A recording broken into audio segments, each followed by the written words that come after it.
তো বন্ধুরা রান্না বান্না হয়ে গেছে। আর আমি আর ছেলে গিয়েছিলাম একটু ট্রেনে এক জায়গায়, মানে কি দরকার ছিল আর কি। ওর বাবা সকালে তো টাইম দিতে পারে না, আমি আর আমার ছেলে গিয়েছিলাম। আর রান্না বান্না সেরেই গেছি, দেরিও হয়ে গেছে একটু। এখন ফটাফট খেতে দিব, কারণ জানি যে আসতে দেরি হবে। তো রান্নাগুলো দেখিয়ে নিই। রান্না করেছি হচ্ছে এই যে, এখানে রয়েছে ভাত, এখানে রয়েছে পাট শাক ভাজা, আর এখানে রয়েছে আম দিয়ে মুসুরির ডাল।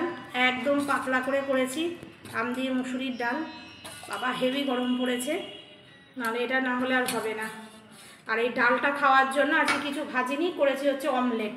3টে অমলেট করেছি, তার মধ্যে আমারটা একটু ভেঙে গেছে। আমারটা না, একটু ভেঙে গেছে, এটা আমি খেয়ে নেব। আর এখানে রয়েছে মাছের চচ্চড়ি, মোরলা মাছেরই চচ্চড়ি। আর এই মাছ চচ্চড়ির কিছুটা মাছ ভাজা তুলে রেখেছি। এই যে তেল থেকে গিয়ে এগুলো নিয়ে এসছে, ডাল দিয়ে একটু খাওয়া যাবে। ফটাফট খেতে দিনে বিভৎস ভিড় আজকে ট্রেনে, এত ভিড় মানে কি বলবো। মানে দাঁড়ানো তো দূরে থাক, পা রাখতে পারছি না, এমন অবস্থা।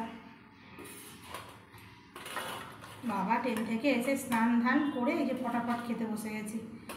আজকে একটু ভাতটা ঠান্ডা হয়ে গেছে, কারণ বললাম যে সকালেই করে গেছি, না হলে উপায় ছিল না।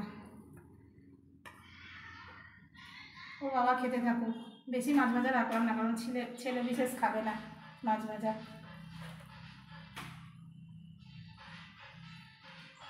এগুলো দিয়ে খাক, পরে ডাল মাছ চচ্চড়ি এগুলো সব দেবো।